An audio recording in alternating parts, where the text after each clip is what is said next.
Seekest thou the road to all that's foul and fair? Gather, sisters, fire, water, earth, and air. What are the iterations of the ballad inside of the show, and how do we execute on those? And the answer to that is the Lopez's. We had Jac's phone number, so we were like, hey, friend, we heard about this exciting news. If you need a song, you know where to find us. We just had a really talented creative team behind us and with us and around us to realize all of those ideas. I'm Jac Schaeffer. I'm the writer, director, creator, and showrunner of Agatha All Along. I'm Daniel Selon, costume designer of Agatha All Along. I'm Bobby Lopez. I'm Kristen Anderson-Lopez, and we are the co-songwriters of the original song, The Ballad of the Witch's Road, from Agatha All Along. And this is how we did it.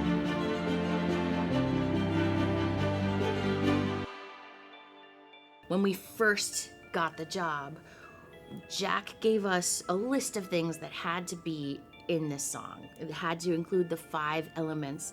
It had to include instructions for the road. It had to include a bit of a MacGuffin word that got wrong. There were all of these things, like a recipe, that had to go into the soup. She sent me her original outline, and it had so much information in it, so much character, so many specific things about placement, time, the feeling tone of each witch. And it also had all the information about the ballad, that it was a song, that it was a spell, that it was a story, that it was a myth, that it was a con. I was completely enamored with it. I was able to offer her options and ideas that played into the complexity of that original concept. It was a tall order to try and figure out how much plot goes into the actual ballad. We knew that it would be a heavy lift, that the lyrics needed to carry our mythology. It was a very dense mythology, and we didn't want to be too prescriptive in a way that would hamstring us later. We very much leaned on the Lopez's as poets. We had sort of notions of when witches come together, that there is power in that unity, there is power in that sisterhood. We knew that their togetherness is what opened the door to the road. We also did want wordplay because we knew we would need to explore how the ballad came to be, and we wanted that to be very literal. At its heart, the song was about walking down a road. That's what this mother and son had to do to stay alive. That's what Nikki's mom had to do to provide for Nikki. Along the way, they made up a song like you sometimes do going down the road. We thought, for this little kid, let's make it easy. Let's make it like you would as a mom. Just 3 notes. Down, down, down the road. I walk the windy road. Down, down, down the road, down the witch's road.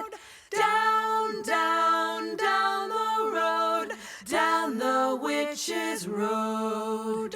Circle soul with fate, unlock thy hidden gate. I needed to capture these characters harmonizing in a big way. And we had to have them all sing individually without backing track. Each performer had to sing twice through the whole ballad on her own for her single coverage. Talk about vulnerable. All of our songs for WandaVision were recorded over Zoom. We were all thousands of miles away from each other.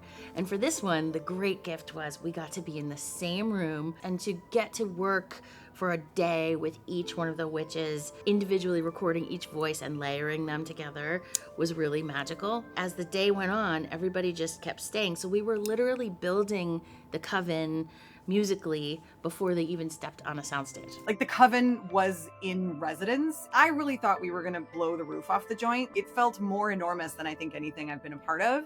And it was the combination of the music itself, the power of the performers. Even the crew was like, Way to go. That was cool. The local one guys came up and they were like, that was really awesome. I've not seen anything like that. That was Rockin' really witch fun. song, man.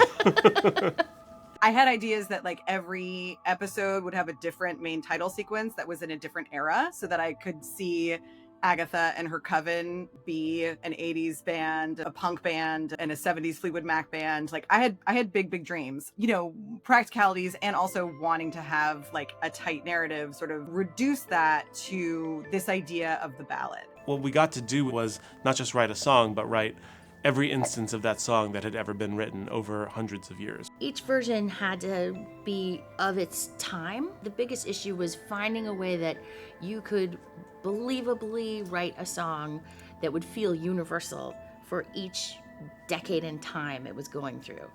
Down, down, down the road, down the witch's road. Down, down, down the road, down the witch's road. Down, down, down the road, down the witch's road. Follow me, my friend, to glory at the end. The 70s version is kind of like a Fleetwood Mac or an Eagles. Everybody got to not only sing, but rock out and play their instruments. Some of them could actually play. Aubrey learned the drums. We started there because it was the most complicated, it had the most sections, it had to sound like it had been a hit. Think about it from a songwriter's perspective. To write something that sounds believably like a hit is like being asked to write a hit. Once we dug in and found a collection, several rock music goddesses from 60s, 70s, it was a bit of a pastiche. It was about finding the silhouette that had some kind of expressive movement to it, something that made them feel themselves, so that when they walked into this recording studio space, which was 360 degrees of incredible art direction, they really came alive. We were trying to cast a spell on the audience, and we were sort of running at two ideas. What's our music idea, and how do we make the show a spell? We all realized that music is a spell, and the ideas sort of stitched together in a very organic, beautiful way. Music is this real magic that we humans can do. We know that it works, we feel that it works, but we don't know necessarily why it works. When people sing together in harmony, this oxytocin gets released, and that's actually the bonding hormone and the community building hormone. You could actually feel it in the room on set. Not only were they telling a story about a coven, they were becoming a coven themselves.